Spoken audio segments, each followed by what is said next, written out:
So hi friends, welcome to my YouTube channel group best friends. ఇవాళ ఏంటంటే APSC AE strength of materials day 8 అనే video అయితే చేసుకోవడం జరుగుతుంది. సో ఎవరైతే మన ఛానల్ ఫస్ట్ టైం విజిట్ చేస్తున్నట్టయితే సబ్స్క్రైబ్ చేసుకోండి. అలాగే డే 7 వీడియోస్ వరకు అప్ టు డే 1 నుంచి డే 7 వరకు నేను పీడిఎఫ్ అయితే మన టెలిగ్రామ్ ఛానల్లో ప్రొవైడ్ అయితే చేయడం జరిగింది. సో ఎవరైతే ఇంకా జాయిన్ అవ్వకపోతే ఇప్పుడు వెళ్ళి సింపుల్గా జాయిన్ అయిపోవచ్చు. లింక్ అనేది డిస్క్రిప్షన్లో ఉంటుంది. So coming to today concept. So beam అంటే the beam is defined as a structural member which is used to bear different loads. It resists the vertical loads, shear forces and bending moments. So beam అంటే ఒక structural member, ఒక member టైప్లో ఉంటుంది. So అది వెర్టికల్గా ఉంటుందని చెప్తారు. So ఇది మనకి వెర్టికల్గా అయినా లోడ్స్ అనేది రెసిస్ట్ చేస్తుందని చెప్తారు అన్నమాట. సో దీన్ని బీమ్ అంటాం సింపుల్గా.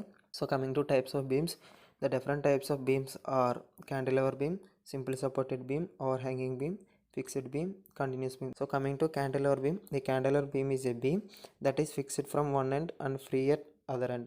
సో ఇది ఒక బీమ్ అనుకున్నట్టయితే, సో ఇది ఒక హారిజాంటల్ బీమ్ అనుకున్నట్టయితే ఒకవైపు మనం సపోర్ట్ ఇచ్చి ఒకవైపు ఫ్రీగా వదిలేస్తే దాన్ని క్యాంటిలివర్ బీమ్ అంటాం సింపుల్గా.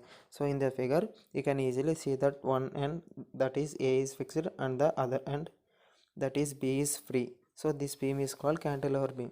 So coming to simple supported beam, a beam which is supported or resting on the supports, its both the ends is called simple supported beam. In the figure, both the ends of the beam is supported by supports. One support is at end A and other support is at end B.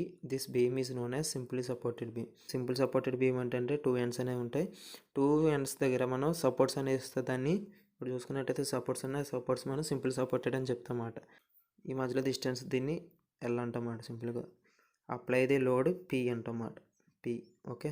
So coming to overhanging beam, in the beam if one of it ends is extended beyond the support is also known as overhanging beam. Similar to simple supported beam, but ఏంటంటే మనకి ఇక్కడ point దగ్గర మనకి support అనేది ఒకటేమో end point దగ్గర ఉంటుంది, ఒకటే మిడిల్ కాకుండా అలాగే స్టార్టింగ్ పాయింట్ కాకుండా ఇన్ బిట్వీన్ ఉంటుంది. దాని ఓవర్ హ్యాంగింగ్ బీమ్ అని చెప్తామాట సింపుల్గా. So as shown in the above figure we observe that beam is extending beyond the support B and hence the beam is called as overhanging beam. So ఇది B అనుకున్నట్టయితే ఇక్కడ నుంచి ఇది మనం observe చేసినట్టయితే బియాండ్ ది పాయింట్ కదా, ఇది అక్కడ పాయింట్ అనుకుంటే ఇది బియాండ్ ది పాయింట్ అనమాట. So coming to the fixed beam, ఈ beam which has both of ends fixed or built in walls is called fixed beam. So two ends అనేది మనం fix చేస్తే ఫ్రీ అండ్ ఫిక్స్డ్ అండ్ దాన్ని fixed beam అనమాట సింపుల్గా. ఇది A, ఇది B. Okay. In the figure both ends of the beams are rigidly fixed in the walls. This type of beams are known as fixed beams. Next beam, continuous beam. It is a beam which is provided with more than 2 supports as shown in the figure. So రెండు కంటే ఎక్కువ supports అంటే 3 కానీ 4 కానీ supports ఉంటే దాన్ని continuous beam అంటామాట సింపుల్గా. So ABC these are the 3 supports in the continuous beam. So ఇవి మన సపోర్ట్స్ కింద చెప్పుకోవచ్చు 1 2 3. సో ఈ సపోర్ట్స్ అనేది 3 ఎండ్స్ ఫిక్స్ చేస్తే దాన్ని కంటిన్యూస్ బీమ్ అని చెప్తామాట. Here we can see the figure that the beam has more than 2 supports, means 3 supports. Okay, ABC, this beam is called as continuous beam. అర్థమైంది అనుకుంటున్నాను. మీకు ఏం డౌట్స్ ఉన్నాను కామెంట్ సెక్షన్లో అడగచ్చు. So coming to types of loads, మేజర్గా మనకి 3 types of loads ఉంటాయి. కాన్సన్ట్రేటెడ్ ఆర్ పాయింట్ లోడ్, రెండు ఒకటే.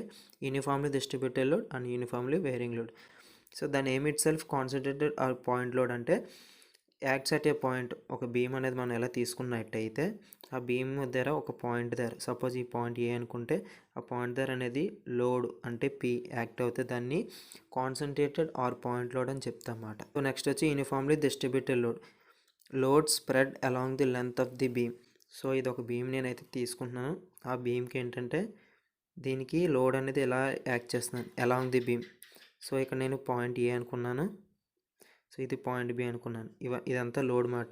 Along the length is nothing but uniformly distributed load. Uniformly అంటే సమానంగా, డిస్ట్రిబ్యూటెడ్ అంటే ఒకేసారి, అంటే సమానంగా యూనిఫామ్గా మన లోడ్ అనేది వేస్తున్నాం. దాని యూడిఎల్ అంటమాట. So coming to uniform varying load, load spread along the length of the beam, rate of varying loading point to point.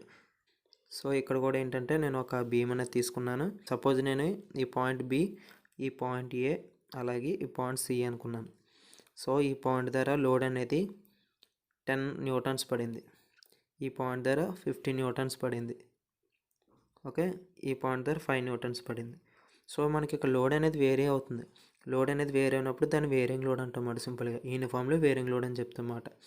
With respond to point the load will be change, that is called it as uniformly varying load. మనకి concept అర్థమైతే types of beams అనే concept చాలా easy అని చెప్పుకోవచ్చు.